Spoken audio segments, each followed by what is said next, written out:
We have two ladies who work for the city of Mount Vernon. Can you please introduce us, introduce to our community? Who are you and what do you do for the city? Okay, so my name is Nina Crispino, and I came on board with the City of Mount Vernon back in January. I was offered the position of Commissioner of Human Resources. To date, the Comptroller has not recognized me as such. She refuses to accept my paperwork. She refuses to speak with me. I go down on a weekly basis to her office, and she actually puts her hands up and tells me to leave her office because she does not recognize me as an employee.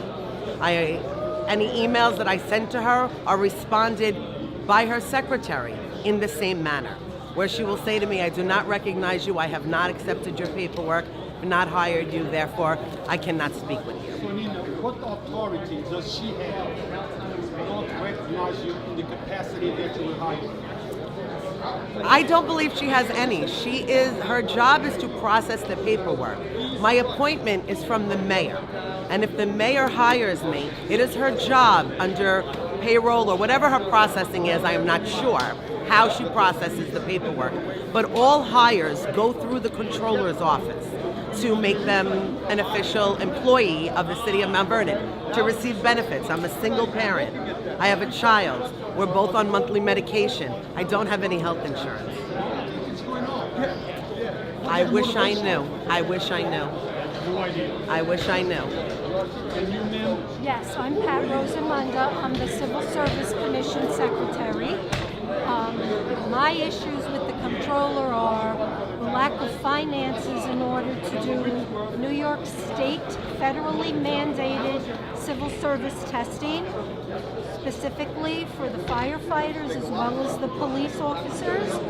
Those are critical issues to the city of Mount Vernon as far as public safety is concerned. Do you have any suggestions for the people of Mount Vernon? Because everything that you said is not affecting just the mayor. Correct. It's affecting the entire city of Mount Vernon and everybody that lives in it. Correct. And it's affecting the lives of those people. Yes. I would be concerned if I lived in Mount Vernon. And I would like to know what can I do as a citizen of Mount Vernon to address this issue. Speak out and make your voices heard, especially when it comes time for her re-election.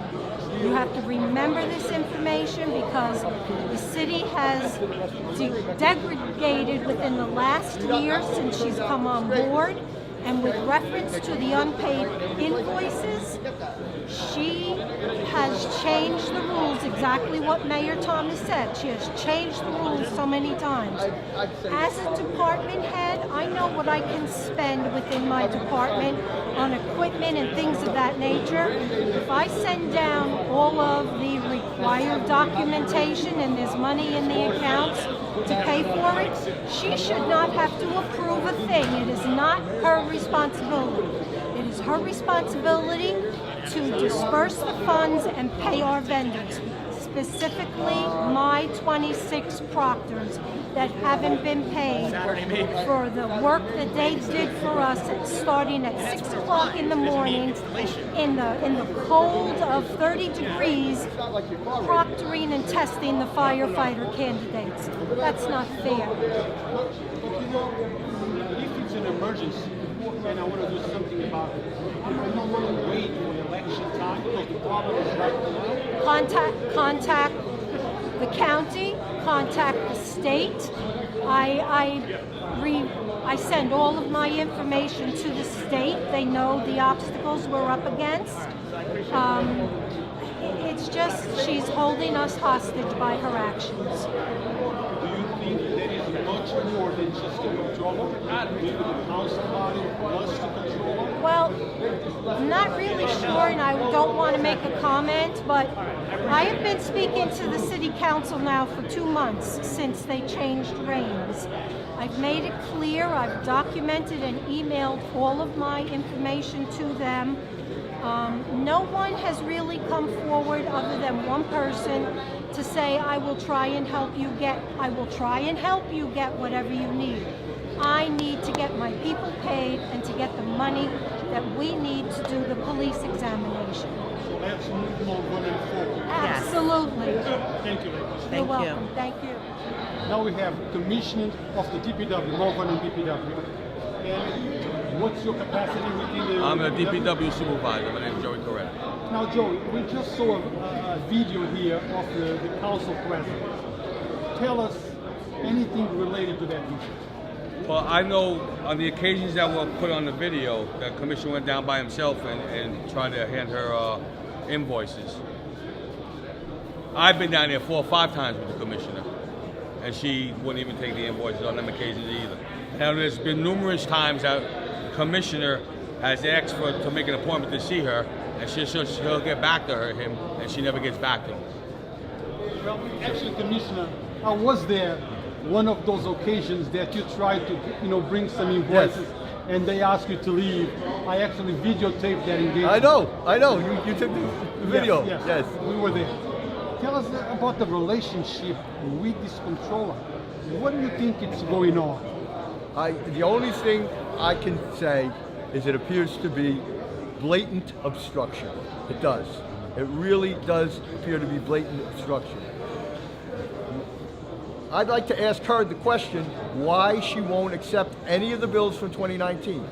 We may not have had a budget, and she said, I'm not accepting any of these bills until we have a budget. But why not accept them and at least put them into the system? Even if you don't want to pay them, at least accept them. Because now that we have a budget, and eventually she's going to take these vouchers, I don't know when, okay? She's going to be a month and a half behind in getting them in. So how much longer is it going to take for these poor people to get paid? Well, I guess once she takes those invoices, they have to be time-stamped of when they come in. Correct. And if you don't give it to her, so they will not be time-stamped. That's correct. It's a game. It's an accountability game. She doesn't want to accept the vouchers, and she wants to make it look like we're bringing them down late. And that's not the case. We've been trying to get them to her. She just won't take them. But in this political game that is going on in the city of Mount Vernon, there is only one casualty. It's the people of Mount Vernon. And it's the workers, all the workers here I like who are to- working a lot harder than they have to get their job done because we're doing more with less. I'd like to elaborate on a little bit also. I think knowingly,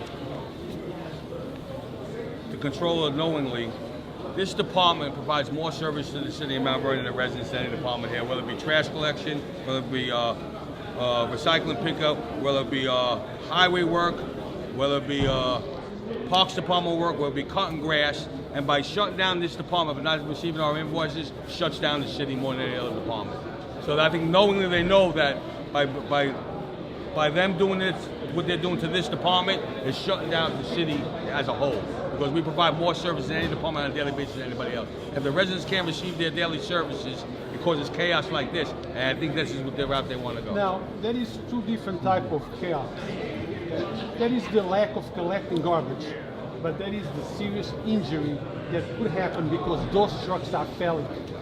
2 days ago, when that truck went against the house, it could have rolled over backwards and killed Three men. If that happens, where does the liability fall?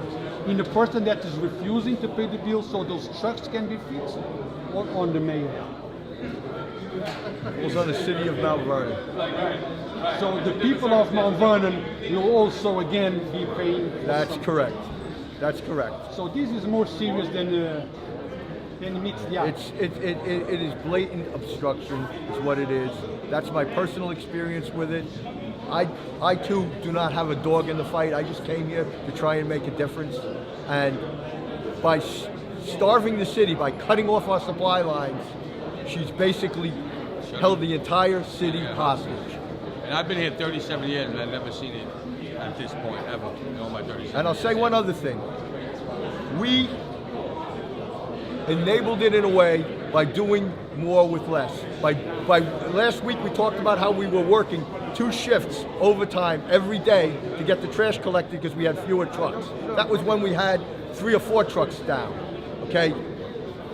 Another truck goes down, we can't fix it. Another truck goes down, we can't fix it. Now we're down to 2 trucks out, okay? Now it's gotten to the breaking point where the trash didn't get collected. Nobody would notice this before because DPW stepped up and did what they were supposed to do, above and beyond what they were supposed to do, and got it done. That's what these guys do. They make things happen. But it's like the squeaky wheel that gets greased. Until that wheel falls off that axle, nobody's going to fix it. Thank you both.